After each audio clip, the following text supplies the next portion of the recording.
What's up? Welcome to Blockchain Tech and Finance with me, your host KinToshi. If you're on the YouTube side, please do subscribe, turn on bell notifications, and we're gonna go right on into it. I'm gonna check the monitor levels on the Twitter side. You can chat, throw your answers and questions and things of bringing your relevant news, what you feel is important, to the chat right here, and I'll read through the chats at the end of the streams if there are chats on there.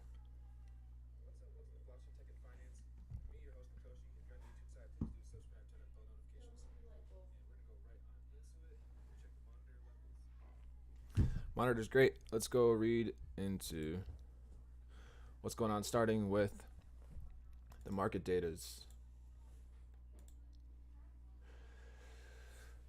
All right, we have the US Dow down 0.40%, the S&P 500 down 0.07%, the Nasdaq is up 0.27%, VIX is up 0.69%, gold is up 0.20%, oil is up 2.52%. In the Europe market, we have the FTSE 100 up 1.06%, the DAX up 0.29%, the CAC 40 up 0.98%, the FTSE MIB up 0.52%, the IBEX 35 up 0.38%, the Stock 600 up 0.74%. You know what? I'm going to do one thing here. I would like to change a few things around, actually. I would like to change a few things around. How can I do this? Yeah, we'll go this route. Actually, no. I'm going to read everything. I just want to change the screen because it's easier for me to read collectively with the microphone and everything, so it won't even be a brief moment.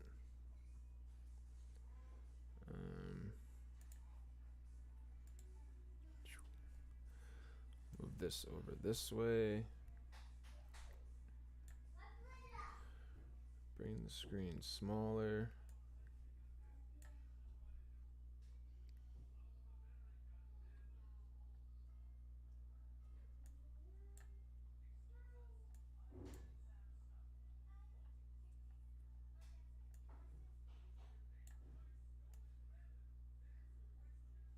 All right, I'm just changing a screen. I'm going to change the monitor on the stream side to the adjacent stream window. And so give it a few moments. You can chat, throw your chats in there, say what's up, how your day's going. Talk about what kind of news you think is important in the marketplace, and I'll converse about it for a moment while we just figure this out. I'm going to change my screen very briefly here. It won't even take long. To the other display. There we go. Then I'm going to move OBS this way. Move my monitor levels. This will give me a larger chat window. I'm still going to read the news on this screen I've moved to now, because I have two monitors here, multiple monitors, but two for this function here. And let's see what else. There's article research window. And what else do we have? Chat window. It's always important right there. Now I can put it up on the large monitor in front of me this way. So I have a camera attached to a very large monitor in front of my face. And then monitors this way and that and whatnot.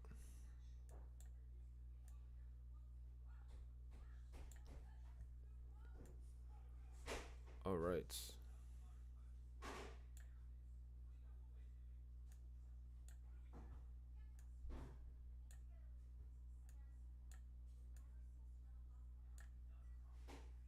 Let's bring the news article window.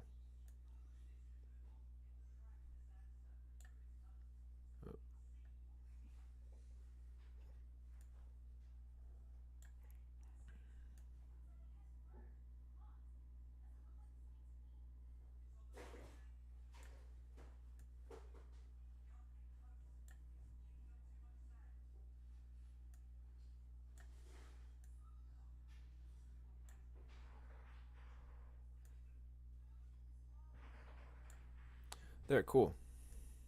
I have all the news in front of me here.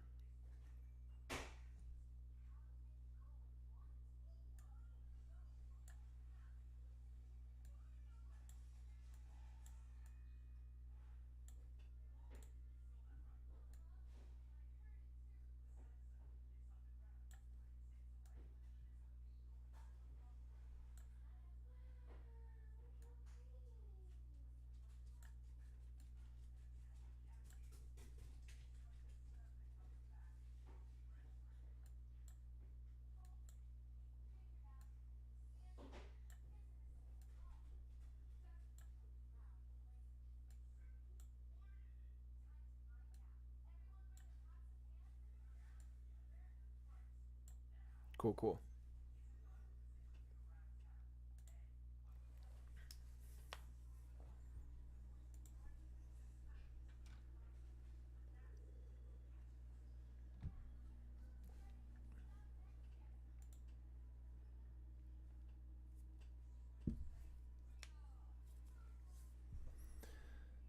Now I'm gonna read.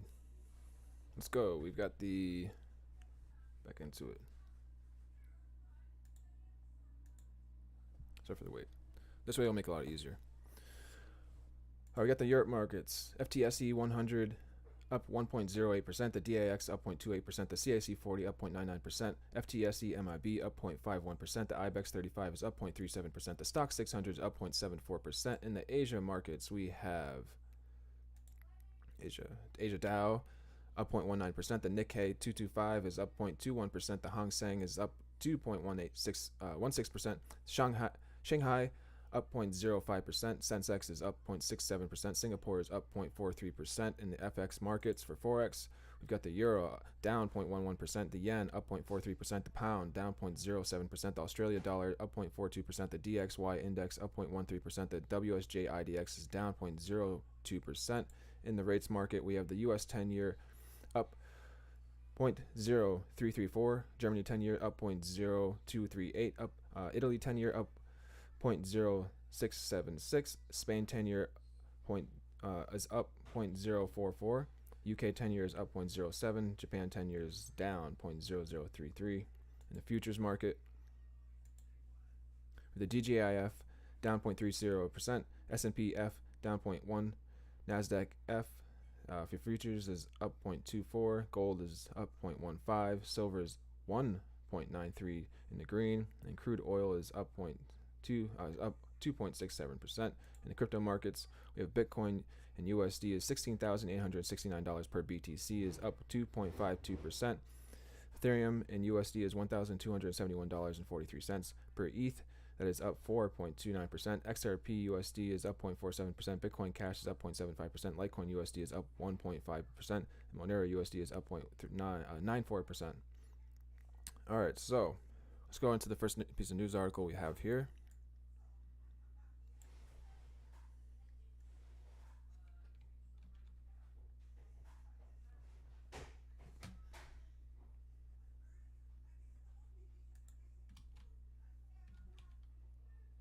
Oh, wait.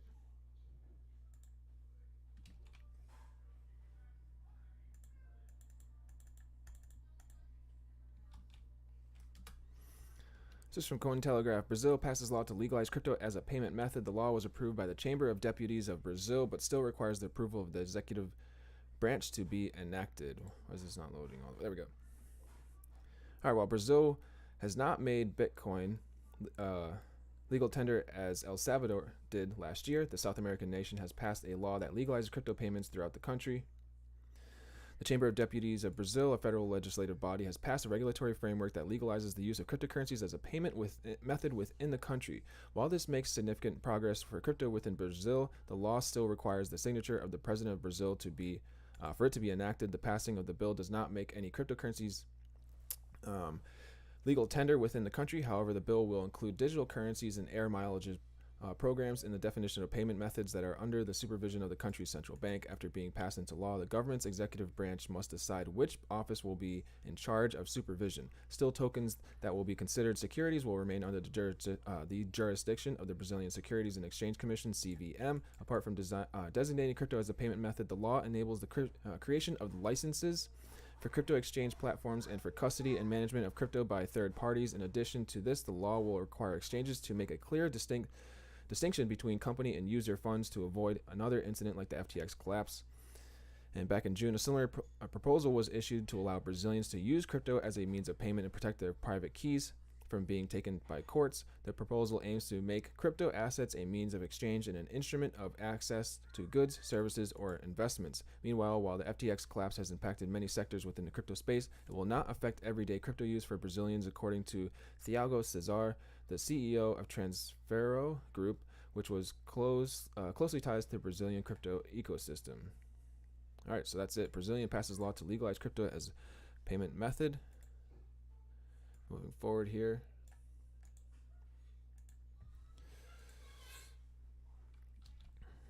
Let's go into the next one from CoinDesk. We got Jack Dorsey's TBD to be determined is looking to TBD is looking to trademark Web5 to deter its misuse. The movement is meant to prevent confusion about the meaning of Web5. This is from Ayon Ashraf, writer for CoinDesk. TBD, the Bitcoin-focused subsidiary of Jack Dorsey's Block SQ. Oh, I thought I was saying something to be determined, but no. TBD, this is company entity, is looking to trademark the Web5 name to prevent confusion over the meaning of the term and deter others from using it loosely. We've recently noticed that the term Web5 is being applied to products and services diametrically opposed to the tenets of Web5 that we sent out, TBD said in a tweet on Tuesday, and therefore decided to seek protection for Web5, which will allow us to prevent confusion about the meaning of Web5 and ensure that the term is used as intended, to refer to a truly open, decentralized layer for the new internet, the tweet added.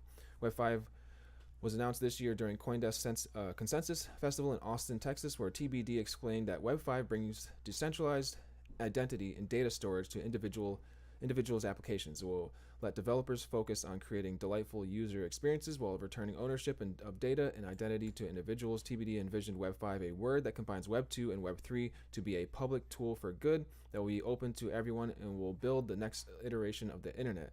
Although a copyright for trademark of the term, which deters others to use it, seems to be opposite an idea of a truly decentralized internet. However, TBD said it's not our intention to prevent others from using Web5, but we want to establish an initial way to defend its principles. The company is working on ways to enable commercial and non-commercial uses of Web5 as long as participants respect the meaning of the term and uphold its main attributes, according to the tweet. So they're probably going to have a set of disclosures in that copyright and trademark of how it is used and how we are going to be developing on the Web5 ecosystem that is, basically enabled through TBD here, or entity from TBD.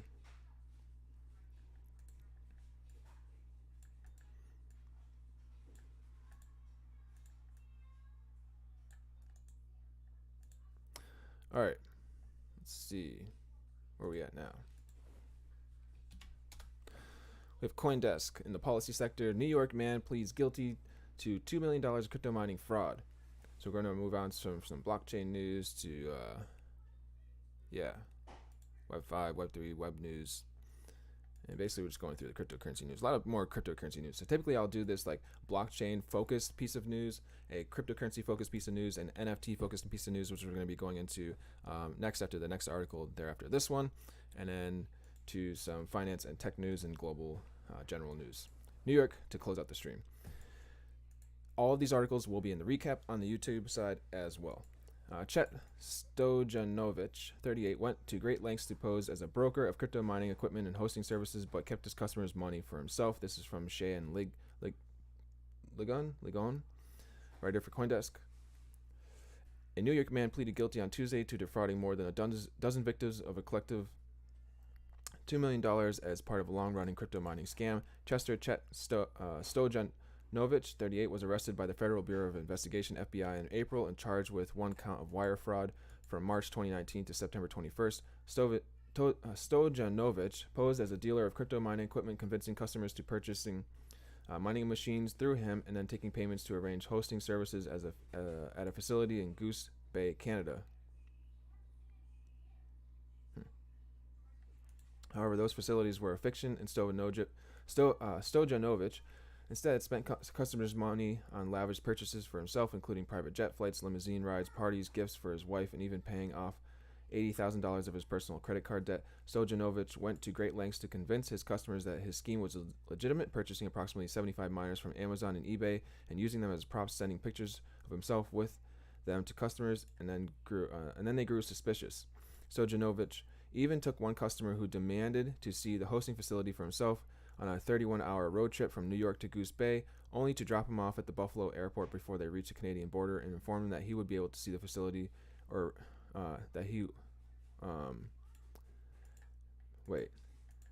only to drop him off at the Buffalo airport before they reached the Canadian border and inform him that he would be able to see the facility or receive any sort of refund. That he would, that he would not be able to see the facility or receive any sort of refund, it seems. In September 2019, Stojanovic's communications with customers went dark, only for him to resurface 2 months later to inform customers that the purported owner of the fictional Goose Bay facility had gone bankrupt and run away with their equipment. 6 of Stojanovic victims filed suit against him in June 2020, alleging civil RICO violations, breach of contract, fraud, conversion, and unjust enrichment.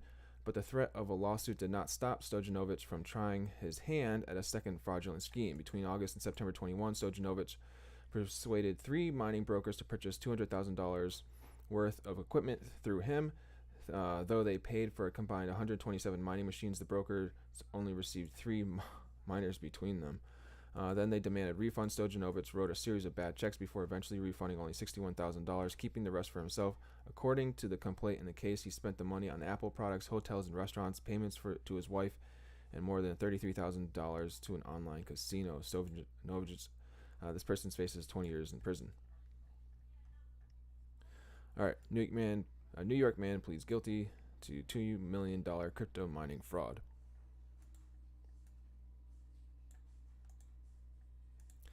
Let's keep going. CNBC. Bitcoin briefly topped 17,000 for the first time in 2 weeks, but analysts don't expect the bounce to stick. This is from Arjun Karpal. I'm not sure. Writer for CNBC. Key points here is Bitcoin topped 17,000 to trade at its highest level since November 8th before paring gains. One analyst warned that the bounce is likely just a bear market rally and would not be sustained. Investor confidence in cryptocurrencies has been hammered after Sam Bankman-Fried's exchange FTX collapsed and filed for bankruptcy this month, sending shockwave through the entire industry. Bitcoin on Wednesday rose to a 3-week high as investors continue to weigh the fallout from the collapse of cryptocurrency exchange FTX, but one analyst warned that the bounce is likely just a bear market rally and would not be sustained.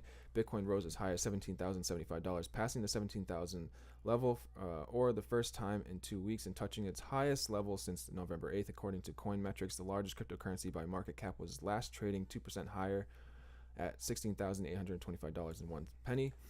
Other digital coins are also rose, including Ether. It was about up 4%. Vijay Iyer, Vice President of Corporate Development of International at crypto exchange Luno, said the move higher was likely a result of over-leveraged shorts covering. Someone who shorts an asset borrows some of that asset, sells it at a higher price, and then buys it back at a lower price and banks the profit from that. A short covering is when a trader buys the asset back at the lower price, then can cause the price of the asset to move higher. Ayar said the price of Bitcoin has hit resistance at 17,000 and is likely to go lower from there. This is just a bearish retest. Investor confidence in cryptocurrencies has been hammered, obviously reiterating that. Contagion from the fallout is spreading. Crypto lender and exchange BlockFi filed for bankruptcy as a result of exposure to FTX. More than $3.1 trillion in value has been wiped off the cryptocurrency market this year, sparked by the failure of the algorithmic stablecoin Terra USD in May, an implosion of the hedge fund Three Arrows Capital. The FTX collapse has worsened the situation. Traders will also be closely watching the contents of a speech by U.S. Federal Reserve Chair Jay Powell at the Brookings institution on Wednesday for clues about the central bank's interest rate plans. If the market thinks the Fed will slow down the pace of rate hikes, it could give a boost to risk assets such as stocks and Bitcoin. All right, so that's there. Bitcoin briefly topped 17K for the first time in 2 weeks, but analysts don't expect this bounce to stick. Let's keep going to the next article we have here from Cointelegraph. This is the OpenSea protocol changes.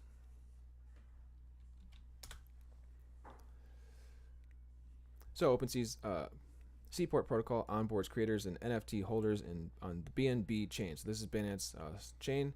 This is going to some NFT news. This is from Arjit Sakar, writer for Cointelegraph. BNB's chain integration into the Seaport protocol aims to provide BNB chain creators with multiple creator payouts, real-time payouts, and collection management.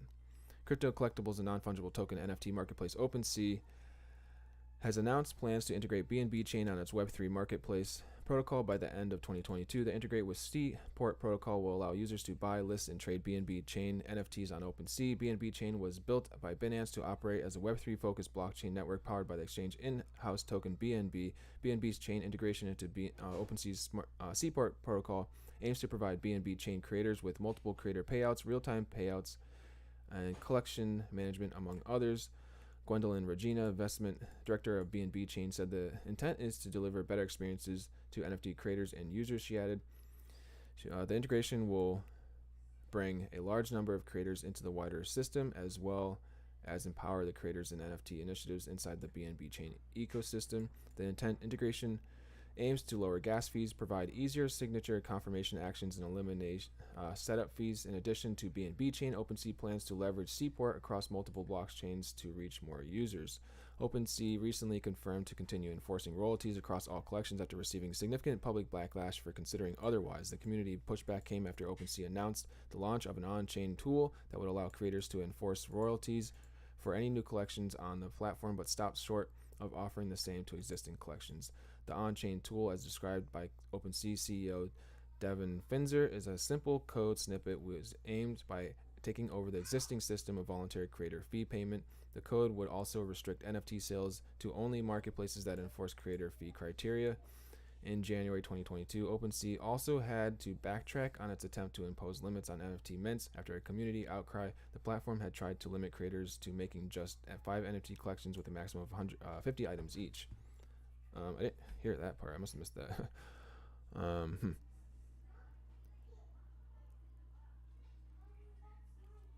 Oh, wow. Huh. While reversing the decision, OpenSea argued that the smart contracts were being misused and that over 80% of the items created with this tool were plagiarized works, fake collections, and spam. Yeah, that's not surprising. OpenSea's Seaport protocol onboards creators for and NFT holders on BNB chain. That's very interesting. I'm going to be following that. Definitely. More so. This next article is from Decrypt. Casual game wins NFTs burn. Ghost raises 3. What is it? Wait. Let's see here. What was it saying? 3.1 million. Okay, for gaming platform. In brief, Burn Ghost, a startup focused on casual games that reward NFT prizes to players, has raised $3.1 million in funding. Drive by DraftKings and Bitcraft Ventures co-led the seed round for the firm, which was founded by game industry veterans. As NFTs have taken a hold, a growing number of games are using crypto assets for interactive in-game items as well as tokenized economies, but a new startup is taking a different route in the space, a casual gaming platform in which NFTs are the prizes. That's what Burn Ghost is building, and the company revealed exclusively to Decrypt today that it has raised $3.1 million in funding to realize the vision. The seed round, which was completed in April, was co-led by DraftKings and game-centric fund Bitcraft Ventures, with participation from Pillar VC as well. Rather than develop complex, robust games built around NFTs, which have rubbed some gamers the wrong way, Burn Ghost will focus on simple, approachable, casual games that have a skill component to them. CEO and co-founder Steve Karan told Decrypt that trivia experiences will be among the first original games on the web-based platform. We feel like we've cracked the code on making it accessible to anyone, so that it's not just the Ken Jennings of the world that are going to play this and be good at it, he said. Burn Ghost games will reward top finishers with NFTs, including some that the company has acquired, as well as those sourced through partnerships with NFT creators. Players will pay an entry fee to play the games that offer up NFT prizes, although they can also earn credits by playing other fully free free to play games on the platform. The platform fees will initially be paid via crypto, but the platform will expand to accept fiat payments as well. Additionally, Burn Ghost may charge placement fees for projects that want to put their NFTs in front of players, with the platform potentially serving as a marketing outlet for creators seeking to reach a broader audience. You can. I understand that part for the marketing aspect, but you can just go ahead and grab the projects that you feel are strongly growth and probably are going to wind up putting them on the marketplace there for prizes. An NFT is a blockchain token that represents ownership in a unique item, including things like profile pictures, PFPs, collectibles, and artworks. The NFT market surged to $25 billion in trading volume last year, but has seen declining momentum in recent months amid a wider crypto market cold spell. Burn Ghost is set to open up the public in the first quarter of 2023. Around Quran said that the platform will open up to more and more players on the waiting list. In the meantime, additional games beyond trivia will come from the arcade and action genres, for example, with reward NFTs coming from Ethereum as well as other blockchains. Teaser artwork shared by the company showed collectibles from popular blue chip Ethereum NFT projects such as Bored Ape Yacht Club, Doodles, and Clone X. The startup has already launched one standalone game as both a teaser of its plans and topical head turner FTX game, a comedic endless runner game in which players guide a character through environments inspired by the recent collapse of FTX crypto exchange. Curran described it as a bit of Schadenfreude about the FTX story. His game industry experience dates back to the 1980s when he was vice president and creative director of Game Tech, a studio that created adaptations of TV game shows like Family Feud and Jeopardy. Burn Ghost co-founders, including CPO Jason Krupa and CTO Brett Sikowski, claimed over 60 years of game industry experience between them. NFT storytelling. Okay, as the industry grew, we saw an opportunity to tap into entertainment commerce, as Quran told Decrypt, a blending of gaming, rewards, and marketing that lets consumers have fun while also serving brands and projects in the process. The co-founders see it as a potentially significant on-ramp for Web3 adoption as well. It's always a surprise to a lot of people that a majority of gamers in the world are female, and casual games are more of the type of games that they play, said Quran. Our goal is to be an on-ramp for a wide variety of non-crypto players. All right, cool. So that's it there. Play casual games, win NFTs. Burn Ghost raises $3.1 million for a gaming platform. Let's keep going.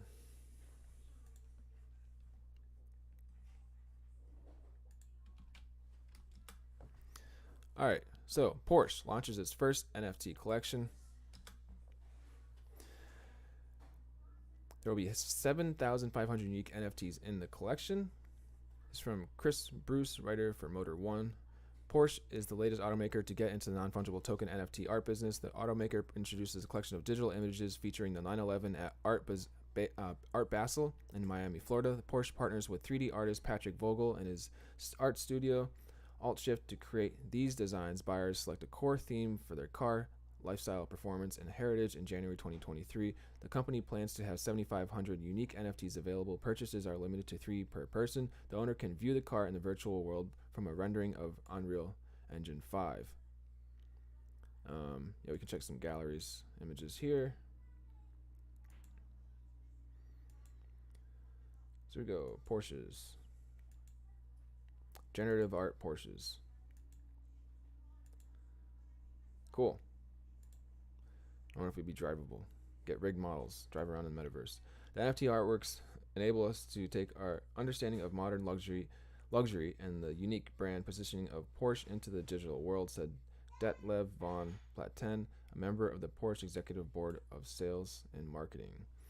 Porsche's Art Basel presentation also includes a giant sculpture by Chris Labrouille that depicts a huge race car driver playing with a real 911 like it's a toy. The installation is supposed to evoke the experience of playing with tiny cars as a kid. The scene is on display at the Perez Art Museum Miami from November 29th to December 3rd. Porsche dabbed in NFTs before, but not in the art world. The 911 GT3 RS with the tribute of Carrera RS package cost $314,000. The extra equipment includes an NFT program where customers receive digital badges when attending specific race tracks and at official events.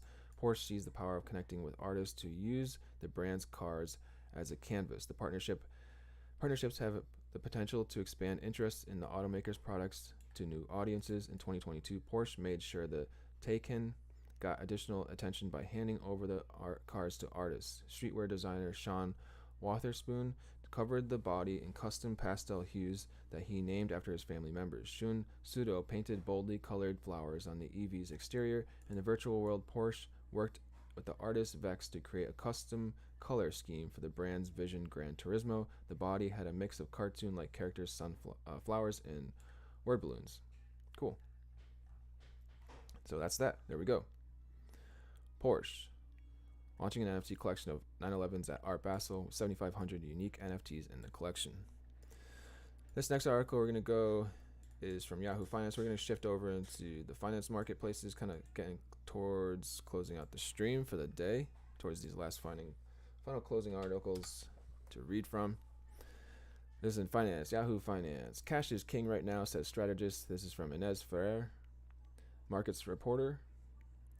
Rallies within the current bear market are a good time to reallocate holdings, and staying in cash isn't a bad idea, says one strategist. We're recommending to take advantage of these times when the market is having a bull rally during this bear market to reallocate portfolios to clean up some of the holdings that you don't want anymore and repositions to things that we like. Kathy Entwistle, managing director of Morgan Stanley, told Yahoo Finance Live, surprisingly, cash is king right now. It's very powerful. You're getting paid for your cash, she added. Certificate of deposit rates have been increasingly higher amid the Federal Reserve's current monetary tightening policy.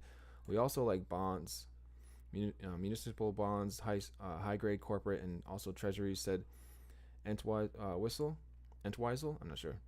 The strategist highlighted the equity portion is a little tough right now. We're being cautious, or very cautious and careful, and just legging in when we have more downdrafts in the market versus ups in the market.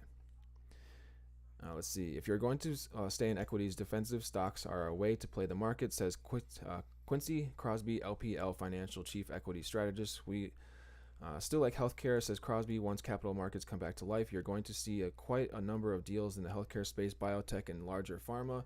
She's also bullish on energy. I know oil prices have come down, but we actually like the energy complex, she added.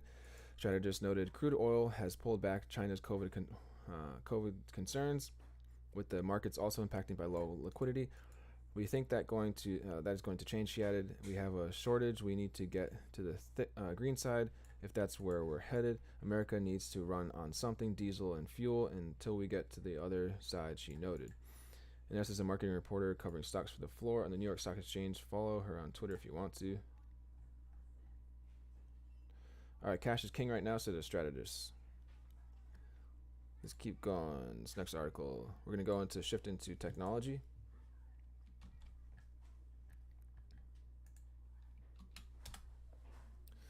From the BBC, online safety bill. Plan to make big tech remove harmful content is axed. This is from writer Chris Valence and Shiona McCallum. Controversial measures which would have forced big technology platforms to take down legal but harmful material have been axed from the outline safety bill. Critics of the section of the bill claimed it posed a risk to free speech. Culture Secretary Michelle Donnellan denied weakening laws protecting adult social media users and said they would have more control of what they saw. The bill, which aims to police the internet, is intended to become law in the UK before next summer. The government argues that the changes do not undermine the protections for children. Technology companies still have to stop children, defined as those under 18, from seeing content that poses a risk of causing significant harm.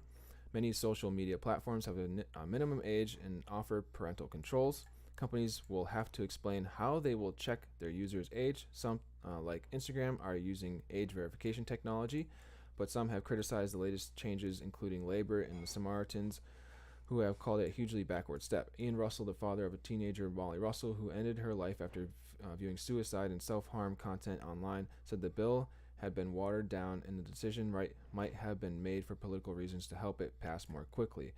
But Ms. Donnellan said there may have been a misunderstanding over what Ian Russell said. She told BBC Radio 4's Today program, "Nothing is getting watered down or taken out when it comes to children. We're adding extra in. So there is no change to children. There is a very complicated bill. This is a very complicated bill, and there's a lot of aspects to it. But I wouldn't want any of you listeners to think for a minute that we're removing anything when it comes to children, because we're not. User control, the bill previously included a section which required the largest high-risk platforms to tackle some legal but harmful material accessed by adults. It meant that the likes of Facebook, Instagram, and YouTube would have been told to prevent people from being exposed to content relating to self-harm and eating disorders, as well as misogynistic posts. That prompted criticism that the bill opened the door for technology companies to censor legal speech. It was legislating for hurt feelings. Former conservative leadership candidate Kemi Badenoch said that requirement has now been removed from the bill. Tech giants will instead have to introduce a system allowing adult users more controls to filter out harmful content they do not want to see. Ms. Donnellan insisted the legislation was not being watered down and that more tech companies had the expertise to protect people online. These are massive corporations that have the money, the know-how, and the tech to be able to adhere to this, she said. She warned that those who did not comply would face significant fines and huge reputational damage. Adults will be able to access and post anything legal, provided that platforms' terms of services allow it, although children must still be protected from the viewing harmful material. In July, the former minister, David Davis, was one of 9 senior conservatives who wrote a letter to the Cultural Secretary, Nadine Dorries, warning the legal but harmful provision posed a threat to free speech. He told the BBC he was glad it had been taken out of the bill, but he still had other serious worries about the threat to privacy and freedom of expression, which could undermine end-to-end encryption. In some scenarios, the bill permits the government to direct companies to use technology to examine private messages. I urge the government to accept the amendments in my name to fix these technology notices so that they no longer pose a threat to encryption, which we will all rely on to keep safe online, he said. Let's see. Lucy Powell, MP, Labor's Shadow Culture Secretary, criticized the decision to remove obligations over legal but harmful material. She said it gave a free pass to abusers to take and takes the public for a ride, that it was a major weakening, not strengthening of the bill. And the boss of charity, the Samaritans, Julie Bentley, said the damaging impact that this type of content has doesn't end on your 18th birthday. Increasing the controls that people have is no replacement for holding sites to account through the law, and this feels very much like the government snatching defeat from the jaws of victory. But Ms. Donnellan told BBC News that the revised bill offered a triple shield of protection, so it's clearly not weaker in any sense. This requires platforms to remove illegal content, remove material that violates their terms and conditions, gives users controls to help them avoid seeing certain types of content to be specified by the bill. This could include content promoting eating disorders or inciting hate on the basis of race, ethnicity, sexual orientation, or gender reassignment, although there will be exemptions to allow legitimate debate. But the first 2 parts of the triple shield were already included in the draft. Yeah, there's the ways the apps can, you can allow on your settings, on your apps, and your profiles to put in keywords. So on Telegram, for example, there are keywords right there that if you have certain things you don't want to see on there, you just put in those keywords. You type in whatever words. Not Telegram, Twitch. So on Twitch, if people are on the stream like we are right now, and you type in a certain word that's misogynistic, racist, lewd, in any form of way, then all those words are automatically taken out. So I've taken the time to program all that into my Twitch channel, for example. And if anything was found to be loopholed through, then we can add that to that blocked keyword database. So that's a way that users have the hands of their own aspect. This is a very long article.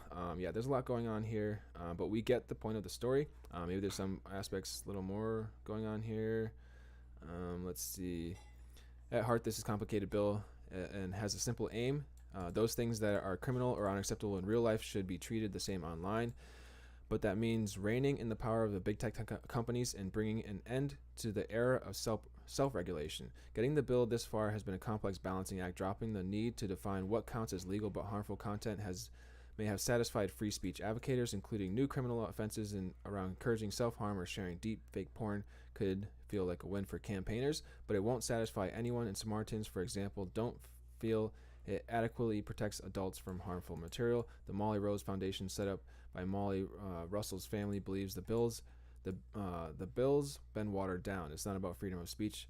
It said in a statement, it's about the freedom to live. And there's much more about the bill that is still unclear. Internet safety campaigner Mr. Russell told BBC's Radio 4's Today program, "I think the most harmful content to Molly was the content that could be described as legal but harmful." He added, "It is very hard to understand that something that was important as recently as July, when the bill would have had a full reading in the Commons and was included in the bill, but legal but harmful content, it is very hard to understand why that suddenly can't be there." Campaign group Center for Countering Digital Hate, CCDH, said platforms might feel off the hook because of the new focus on user controls in place of active duties to deal with bad actors and dangerous content. Elon Musk's takeover of Twitter indicated that though rules were needed, it said Twitter recently has reinstated a number of banned accounts, including that of Ye, formerly known as Kanye West, which has been suspended over anti-Semitic posts. But CCDH chief executive Imran Ahmed added it was welcome the government has strengthened the law against encouraging of self-harm and distribution of intimate images without consent. It was recently announced that the encouragement of self-harm would be prohibited in the update to the online safety bill. Obviously, in the fine of companies, other changes will require technology companies to assess and publish the risk of potential harm to children on their sites. Companies must also explain how they will enforce age limits. Knowing users' ages will be key and part of preventing children seeing certain types of content, and users' accounts must be not be removed unless they have broken the law or the site's rules. Tech policy expert and open rights group Dr. Monica Horton said the bill lacked definition about how companies will know the age of their users. Companies are likely to use AI systems analyzing biometric data, including head and hand measurements and voices, she said. This is a recipe for a gated internet, currently subject to minimal regulation and run by third-party private operators. Much of the enforcement of the new law will be by communications and media regulator. I mean, as of now, it's like when you sign up for something, it's like you have to, if there's a condition of their of us being a certain age, then that's the condition of signing up for a platform. And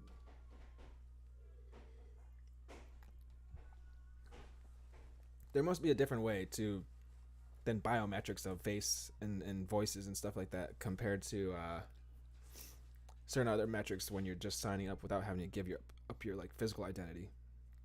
Much of the enforcement of the new law will be communications and media regulator Ofcom, which will be able to fine companies up to 10% of their worldwide revenue. It must now consult the victims commissioner, the domestic abuse commissioner, and the children's commissioner when drawing up the codes technology companies must follow. All right, so that's that. In the tech sector of online safety bill plan to make big tech remove harmful content is axed, but still a lot of content and a lot of important information there, most definitely, to take into account and consideration and thought and debate, most definitely. Yeah, keeping our children and keeping ourselves safe is at best. Berkeley News. We're gonna do this last article, and we're gonna be closing out the stream for the day. Scientists discover secret to waking up alert and refreshed. This is from Robert Sanders, writer for Berkeley News. Many people who find it hard to wake up in the morning blame it on their constitution or their genes, but how you slept, what you ate for breakfast, and the amount of physical activity you engaged in the day before have a lot more to do with your ability to wake up alert. Do you feel groggy until you had your morning joe? Do you battle sleeplessness throughout the workday? You're not alone. Many people struggle with morning alertness, but a new study demonstrates that waking refreshed each day is not just something a lucky few are born with. Scientists at the University of California, Berkeley have discovered that you can wake up each morning without feeling sluggish by paying attention to three key factors: sleep, exercise, and breakfast. The findings come from detailed analysis of the behavior of 833 people who, over a 2-week period, were given a variety of breakfast meals, wore wristwatches to record their physical activity and sleep quantity, quality, timing, and regularity, kept diaries of their food intake, and recorded their alertness levels from the moment they woke up and throughout the day. Twins identical and fraternal were included in the study to disentangle the influence of genes from environment and behavior. The researchers found that the secret to alertness is a 3-part prescription requiring substantial exercise the previous day, sleeping longer and later into the morning, and eating a breakfast high in complex carbohydrates with limited sugar. The researchers also discovered that a healthy controlled blood glucose response after eating breakfast is key to waking up more effectively. All of these have a unique and independent effect, said UC Berkeley postdoctoral fellow Raphael Vallet, first author of the study. If you sleep longer or later, you're going to see an increase in your alertness. If you do more physical activity on the day before, you're going to see an increase. You can see improvements in each and every one of these factors. Morning grogginess is more than just an annoyance. It has a major societal consequence. Many accidents, job injuries, and large-scale disasters are caused by people who cannot shake off sleepiness. Exxon Valdez oil spill in Alaska, the 3 Mile Island nuclear meltdown in Pennsylvania, and an even worse nuclear accident in Chernobyl, Ukraine are well-known examples. Many of us think that morning sleepiness is a benign annoyance. However, it costs developed nations billions of dollars every year through loss of productivity, increased health care utilization, work absenteeism. More impactful, however, is that it costs lives. It is deadly, said senior author Matthew Walker, UC Berkeley professor of neuroscience and psychology. From car crashes and work-related accidents, the cost of sleepiness is deadly. As scientists, we must understand how to help society wake up better and help reduce the mortal cost of society's current struggle to wake up effectively each day. Vallet, Walker, and their colleagues published their findings last week in the journal Nature Communications. Walker, the author of international bestseller Why We Sleep, runs one of the world's preeminent sleep research labs, the Center of Human Sleep Science, and is a member of the Helen Wills Neuroscience Institute at UC Berkeley. And a personalized approach to eating, Walker and Vallet teamed up with researchers in the United Kingdom and US and Sweden to analyze data acquired by UK company Zoe Ltd, which has followed hundreds of people for 2-week periods in order to learn how to predict individualized metabolic responses to foods based on a person's biological characteristics, lifestyle factors, and the food's nutritional composition. The participants were given prepared meals with different proportional nutrients incorporated into muffins for the entire 2 weeks to see how they responded to different diets upon waking. A standardized breakfast with moderate amounts of fat and carbohydrates was compared to high protein muffins plus a milkshake, high carbohydrate or high sugar glucose drink breakfast. The subjects also wore continuous glucose monitors to measure blood glucose levels throughout the day. The worst type of breakfast on average contained high amounts of simple sugar. It was associated with an inability to wake up effectively and maintain alertness. When given this sugar-infused breakfast, participants struggled with sleepiness. In contrast, the high carbohydrates breakfast, which contained large amounts of carbohydrates as opposed to simple sugar, and only a modest amount of protein, was linked to individuals revving up their alertness quickly in the morning and sustaining that alert state. A breakfast rich in carbohydrates can increase alertness as so long as your body is healthy and capable of effectively disposing of the glucose from that meal, preventing a sustained spike in blood sugar that otherwise blunts your brain's alertness, Vallet said. We have known for some time that a diet high in sugar is harmful to sleep, not to mention being toxic for the cells in your brain and body, Walker added. However, we have discovered that beyond these harmful effects on sleep, consuming high amounts of sugar in your breakfast and having a spike in blood sugar following any type of breakfast meal markedly blunts your brain's ability to return waking consciousness following sleep. In the Sleep Matters, it wasn't all about food. However, sleep matters significantly. In particular, Vallet and Walker discovered that sleeping longer than you usually do and or sleeping later than usual resulted in individuals ramping up their alertness very quickly after waking up from sleep. According to Walker, between 7 and 9 hours of sleep is ideal for ridding the body of sleep inertia, the inability to transition effectively to a state of functional cognitive alertness upon waking. Most people need this amount of sleep to remove a chemical called adenosine that accumulates in the body throughout the day and brings down sleepiness in the evening, something known as sleep pressure. Considering that the majority of individuals in society are not getting enough sleep during the week, sleeping longer on a given day can help clear some of the adenosine sleepiness that they are carrying, Walker speculated. In addition, sleeping later can help with alertness for a second reason, he said. When you wake up later, you're rising at a higher point in the upswing of your 24-hour circadian rhythm, which ramps up throughout the morning and boosts alertness. It's unclear, however, what physical activity does to improve alertness the following day.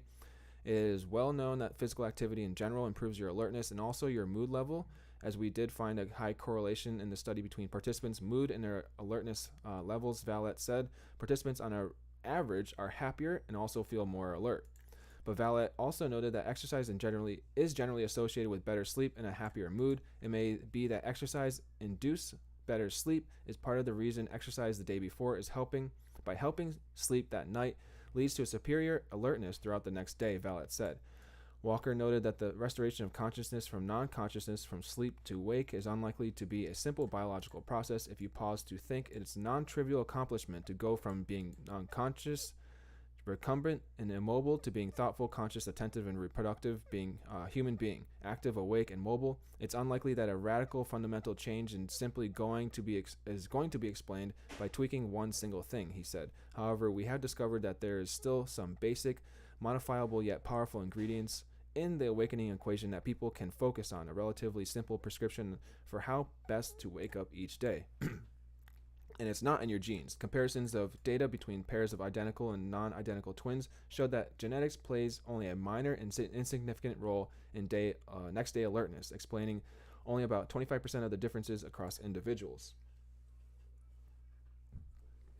Comparisons of data, So we know there are people who always seem to be bright-eyed and bushy-tailed when they first wake up, Walker said, but if you're not like that, you tend to think, well, I guess it's just my genetic fate that I'm slow to wake up. There's nothing really I can do about it. It's short of using the stimulant chemical caffeine, which can harm sleep.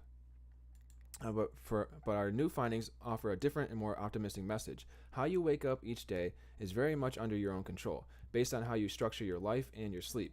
You don't need to feel resigned to any fate, throwing your hands up in disappointment because it's my genes and I can't change my genes. There are some basic and achievable things you can start doing today and tonight to change how you wake up each morning, feeling alert and free of grogginess. Walker, Valette, and their colleagues continued their collaboration with the Zoe team, examining novel scientific questions about how sleep, diet, and physical exercise change people's brain and body health, steering them away from disease and sickness. Other co-authors of the paper are Sarah Berry, Paul Franks, and Tim Spector of King's College London, Nelly Trestelli of Lund University of Malmo, Sweden, Jean Capdevila. There's a lot of people. Yeah, I'm not going to read through this whole thing. But yeah, obviously, Andrew Chan of Massachusetts General Hospital and Harvard Medical School of Boston. This whole study was funded by Zoe Ltd. in the Department of Twin Studies at King College London. Let's see, who are some other people? Malmo, Sweden, Joan Capdevila, Haya Al-Khatib, Jonathan Wolf of Zoe Ltd., Anna Valdez of University of Nottingham in the UK, and Linda Delahanty, David Drew, and Andrew Chan of Massachusetts General Hospital and Harvard Medical School of Boston. Right, cool. So I found this article very interesting. I want to read from that. Closing out this stream for the day from Berkeley News of Scientists Discover Secret to Waking Up Alert and Refreshed from writer Robert Sanders from the Media Relations. All right, so that's all I have. I'm going to close out this stream for the day. If you're on the YouTube side, again, please do subscribe, turn on the bell notifications. I have all these article links in the description below on this video recap. And enjoy. Cheers. Ciao. Peace be with you. Peace be with you. Let's just slow my words down a little bit. Stay safe out there.